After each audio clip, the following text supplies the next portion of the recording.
Robin Noad and the OU Fine Arts Library. I spent a whole heck of a lot of time down there doing stuff. I'd also like to thank the OU Biological Department who helped sort of fund acquiring the records for this with the George Sutton Scholarship. Start this out. Beethoven would never hear the songs of birds, aside from his deafness, as we're going to hear them during the next few minutes. The actual songs of a number of species, recorded on discs and tape, from the library of the Albert R. Brand Birdsong Foundation in the Laboratory of Ornithology at Cornell University. Professor Peter P. Kellogg, Professor of Ornithology at Cornell, and his colleague, Professor A. Allen, very kindly allowed me to re-record some of the bird songs for broadcast on your invitation to music this afternoon. You'll hear familiar songs, but you'll hear also some strange and enchanting sounds. So I've been working on this project for about a year now to begin to digitize a bunch of these old birdsong records, starting back from the beginning of the 19th century. The oldest record I have goes back to 1904. And sort of as a part of my studies of Cornell Laboratory of Ornithology and their interactions with amateur bird watchers as part of my master's thesis. And I actually went to a conference. I was in D.C. last week at the North American Ornithological Conference, presenting about this project. It was the theme was bringing science and conservation together, and I was sort of making the pitch that these objects have played an important role in the history of conservation, and I'm trying to bring them back to life and give them a chance to play a continued role in more conservation work. There were about 1,400 presentations there, and I think I was the only historian in the entire group, so it's nice to be back with an audience of historians again. So before I dive into the project, I'd like to say a few general things about digital humanities, just to give you sort of a sense of kind of the philosophy I've been working with and where I'm coming from, and the kinds of things I'd like to accomplish with the project, because as you'll see, not a whole lot has been done so far, so a lot of what I'm going to talk about is things that I would like to do going on. And, well, digital humanities, and Pamela talked about this before especially, has enabled big data research and given us a lot of distance on the sources that we're looking at. What I'm more interested in is the kind of affordances that digital humanities gives us for getting close to our sources and more intimate with the material that we're looking at. One of the sort of inspirations for this was actually Dr. Bill Edgar's project on the St. Chad Gospels, which is one of the coolest things that I saw. I don't know if he's going to talk about it later, but it's really good stuff.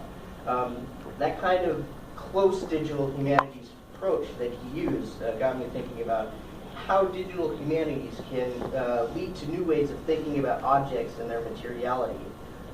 In my own project, I wanted to preserve and convey as much as possible the actual physical conditions of the records, which means that when I started out, I had initially intended just to digitize the audio, and I was going to go and sort of, especially with a lot of the earlier stuff, there's a lot of snaps and crackles, you can hear that, and I was going to clean that up. But I decided against that because I was thinking that noise is also a memory, and it reflects the physicality of the records and the history of their use. And that is as important for understanding the actual condition and the importance of the records as the narration or the bird songs themselves. So I decided to leave that in, and you'll sort of hear later whether or not that was a good decision. Also, about the use of sound in the history of science is sort of untouched field. Primarily because a lot of this stuff is dead media, and it's incredibly hard to work with. Even just getting this stuff has taken me forever. Without Robin and the Fine Arts Library, I would never have been able to do any of this stuff. And it was only recently, actually, that I was able to copy a lot of the earlier material from the 20s and 30s, especially because of the setup for recording 78s. They didn't have that in the Fine Arts Library until a few months ago that was able to be done. So I was actually incredibly fortunate to start working on the project at the time that I did. The genesis of the project, it emerged last summer, as I said, from an intermingling of my research for the master's thesis on the Cornell Laboratory of Ornithology and sort of the inspiration provided by attending digital humanities conferences here at OU, where I saw Dr. Ender's project especially, which helped me sort of formulate my own thinking about what I could possibly do with these old records and make them available in an efficacious way to people beyond myself. So it wasn't my own sort of personal research project. So thinking about the various audiences that could be involved and who would be interested in doing this kind of stuff along with me. So historians, biologists, bird people especially, and considering that there are millions of bird people out there and they outnumber historians and scientists of science and digital humanists by a fair number, they will have an important role to play in the formation of the archive, which is sort of why I went to DC and hung out with a bunch of them for a while. So I began to acquire these records, digitize them, and have them in a format that would allow me to easily access them and be able to listen to the material and to incorporate them into my own research. In keeping with my original focus, the collection started out with material produced by the Cornell Laboratory of Ornithology, particularly Arthur A. Allen, Peter Paul Kellogg, and Albert R. Grand. And then, however, as I began working on it, I began to expand the scope of the project. So now I have approximately 100 records representing material that is diverse chronologically, thematically, and geographically. So chronologically, as I mentioned before, the records go back as far as 1904, which is the oldest one that I've been able to acquire so far. I haven't included that in the slide here because it's really rough listing, and with the sort of the speakers we have here, be sort of, I don't want to subject your ears to that kind of torture. Geographically, the majority of the material is from North America, but there's also a lot of material from South America, from a prolific Brazilian recordist by the name of Johann Dalgas Frisch. There's also material from Great Britain and Germany, which I got nearly 20 records from Germany that arrived just a few weeks ago that I still have to do. There's a few items from France. The material also includes recordings from East Africa. As the collection has expanded beyond the core records of the Cornell Lab, I saw that the material could be grouped into a number of different subgenres. The majority of the records, unsurprisingly, are what might be called training records, used to help people learn and identify bird songs in the field. This genre is one of the oldest ways that bird songs have been presented in an audio format, and it predates the Cornell efforts in this area by nearly 30 years. One of the interesting things here is that because of the difficulty of recording captive birds, some of these records are a mix of actual bird songs and human whistling, and they're so-called, they're called nature singers, and it's a whole sort of subgenre that existed, especially in the sort of teens and 20s. So this guy here, this Edward Davis fellow, which I'm pretty sure that is probably a stage name, probably came from vaudeville or something like that. But he's the bird mimic, and you can see that he does here the cardinal grosbeak, mourning dove, the rose-breasted grosbeak, and these are all whistling imitations of actual bird songs. So this is actually a private record that was done in press dated January 21st, 1913. So this is something that he released on his own, but a lot of them are from the major record companies.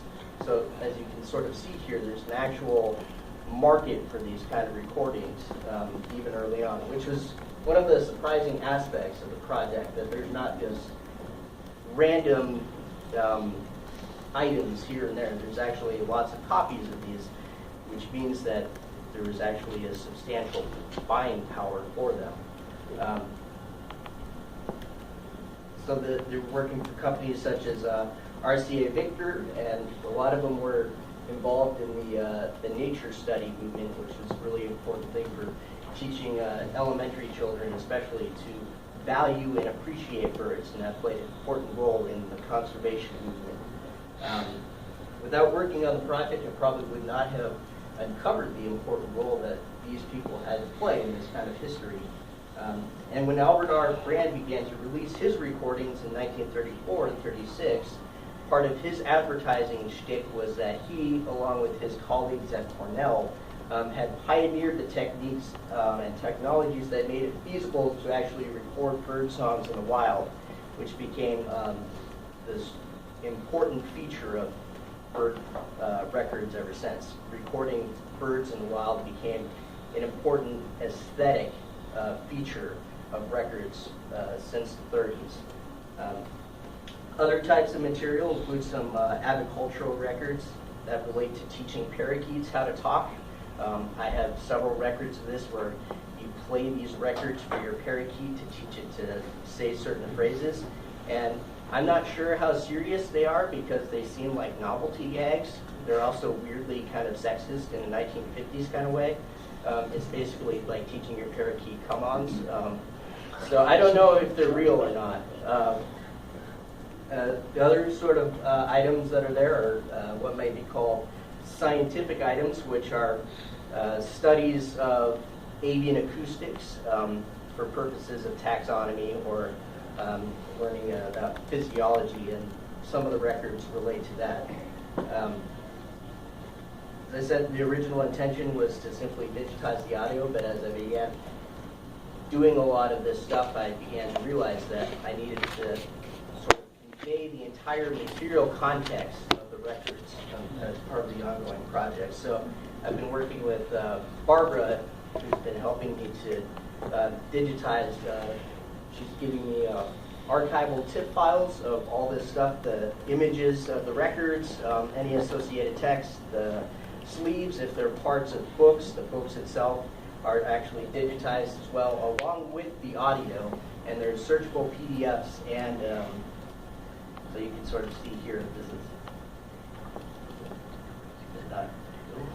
there it goes. All right, so all this stuff has been digitized and incorporated. It's all going to be part of the archive, and along with the audio. And you can hear how rough that is. And that's partly because of the material that this specific record was made out of. Earlier ones are made out of wax, and you can actually tell that they're much clearer, even ones from 15 or 20 years ago. This one here is made out of cardboard with a plastic sort of overlay. It gets clearer the further you go in because the edges of the record have begun to warp. And so when you're playing it, it sort of skips and it makes that. Okay. All right, that's enough of that.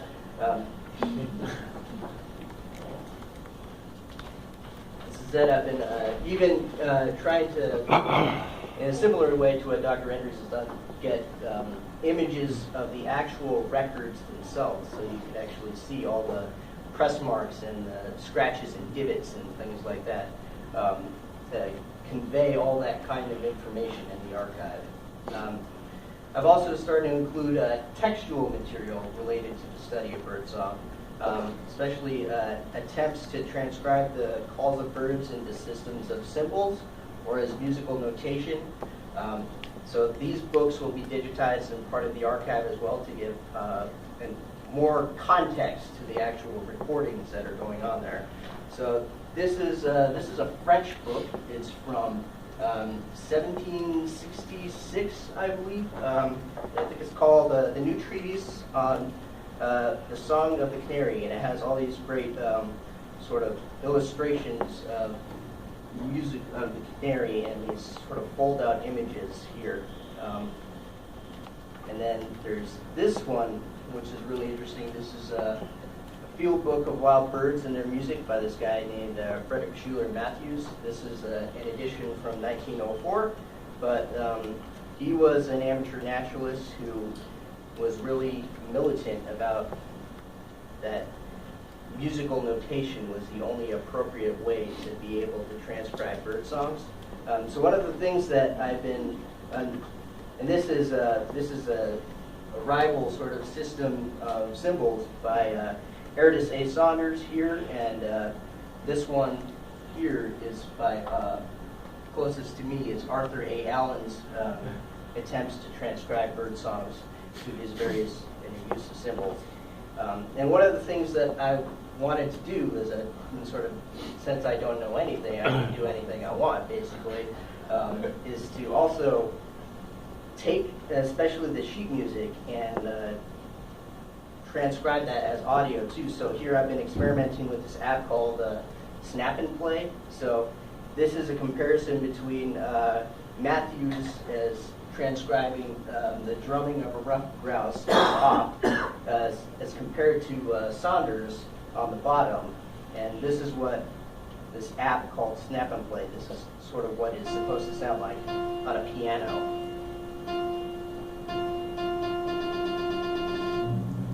And it's sort of, you can get the kind of gist of what it sounds like. And then I would take that and have the recordings of those things alongside that, so you can compare all these systems of information to each other.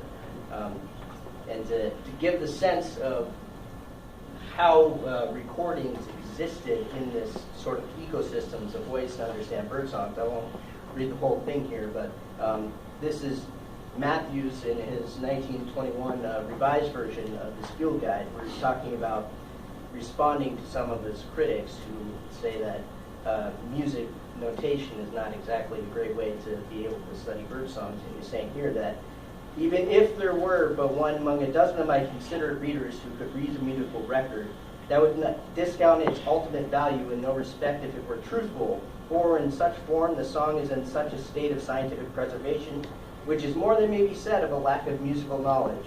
The time has already come when most of the advanced school children of Boston and New York can tell us exactly the difference between chromatic and diachromatic scales. And then this is Albert Brand in 1904, where he's reflecting on the use of musical notation, arguing that it's not a great system to use. Also, other forms of trying to understand bird songs are also equally erroneous. The only way to understand bird songs is through the use of the phonograph, which provides the mechanical objectivity needed to precisely record and understand and learn bird songs. However, in 1951, Treatise A. Saunders, this is a re-release of his book, which was originally published in 1935, basically is saying here that bird songs, there are 5 characteristics of bird songs: time, pitch, loudness, quality, and phonetics. And diagrammatic system that he developed is the only way to be able to understand that efficiently. And then here, finally, these are some reflections from actual recordists in the field discussing this, where they sort of reflected on Matthews, who published a birdsong guide, now long out of print, in which he attempted to represent bird songs in the conventional 5-line musical staff. It is an entertaining book, more distinguished for its literary merit than for its helpfulness. And in the second part, where they're talking about the use of phonographs, you get the sense that phonographs are starting to squeeze out other forms of understanding bird songs. However, they're arguing that the use of especially a Saunders guide is absolutely essential to the work that they do, because there is so much variability in bird songs that it's actually impossible to be able to capture it all on a phonograph and understand it. And the example they use is a Western meadowlark, which has about 51 songs, and it's actually impossible or extremely difficult to record all of them in sort of a single session. and to represent that all on a phonograph, especially in '64, where even the longest ones run about 45 minutes. And you have a lot of birds you got to cover, so you can only do 1 or 2 songs. These are some of the songs from the Stillwells. We won't go through them. This is an example of some of the stuff that I would like to kind of incorporate as historical narrative of the archive. This is actual a map that I made that is a visual representation of the book that she wrote. So this is the entire narrative structure where they retired in 1948, and her and her husband Jerry and Norma Stillwell, and then they traveled the United States for the next 12 years recording bird songs. And one of the interesting things is that in certain specific places they talk about in their records, these are the specific birds that we recorded at these specific spots, so that you could start to key certain recordings to areas of the map. So I'm going to redo this in the next coming semester. The David Rumsey collection has this really awesome collection of maps. They have a 1947 Rand McNally road map. So I'm going to take this and sort of overlay that and then incorporate all the sound stuff and then maybe try to animate it and see what happens.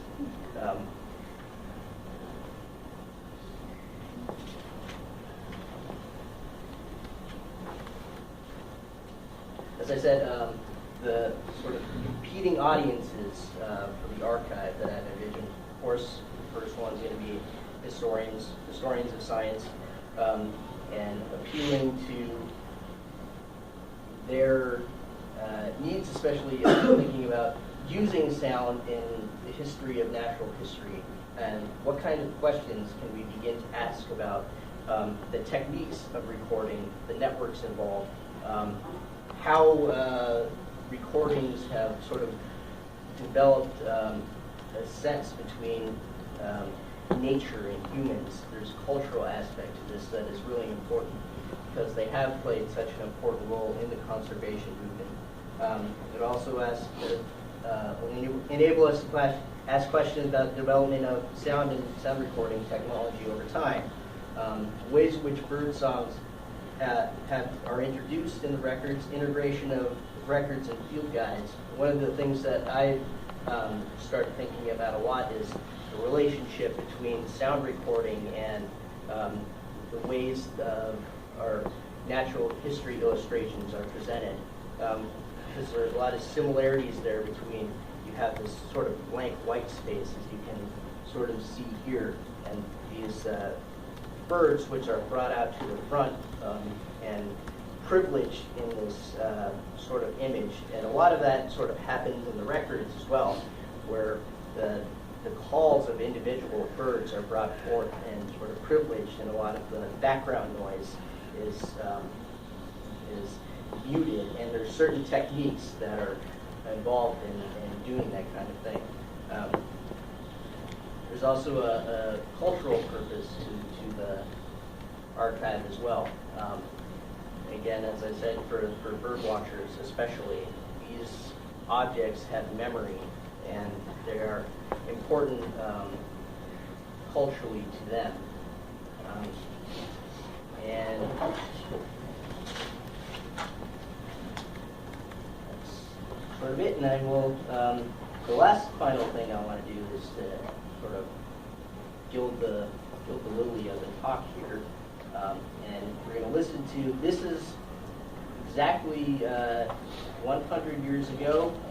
This is an advertisement that I found. This is a nature study ad where they're actually selling a lot of these records. And 1916 was an important year for history of conservation because it was the signing of the Migratory Bird Treaty Act between the United States and Canada. And so you'll get a sort of sense here between these two different recordings of the two dominant genres that are going on. So this one is The Songs of Our Native Birds by Charles Kellogg. He's one of these nature study folks, but this is a training record type.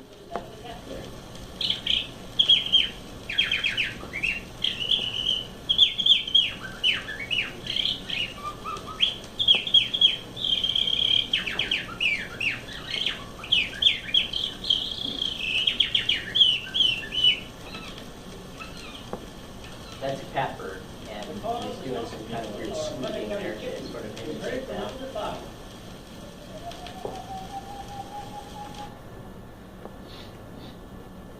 This is by Charles Forrest, and this is a mixture of bird songs and classical music, which is one of the oldest kind of genres that they have.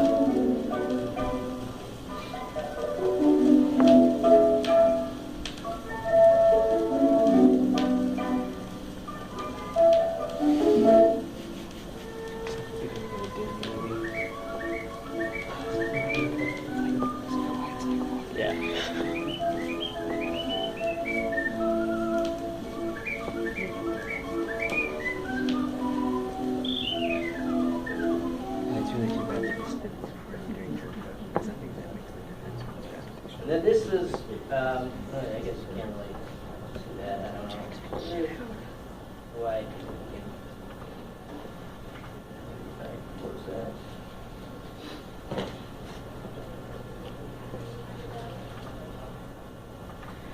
This. Ooh, we could do that.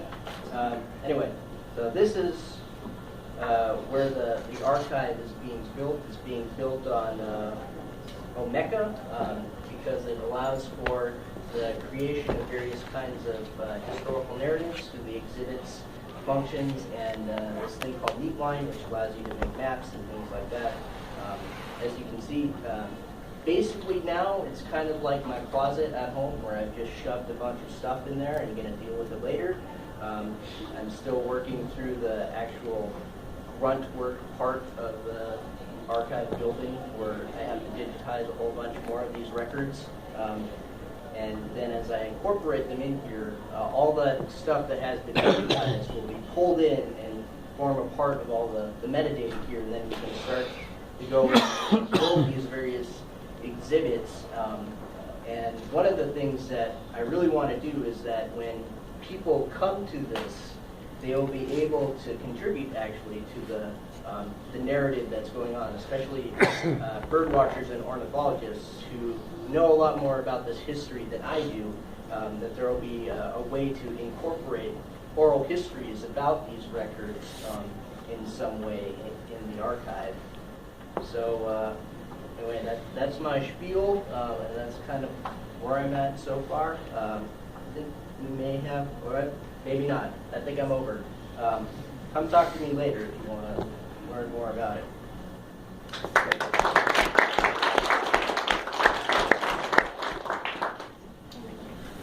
So, thank you, Jackson. Jackson, I should also mention, is my assistant, one of my assistants on the ISIS bibliography.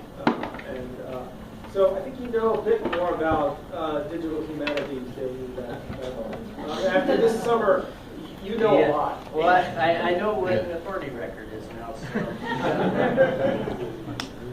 Okay, Barbara Laffoy is up next.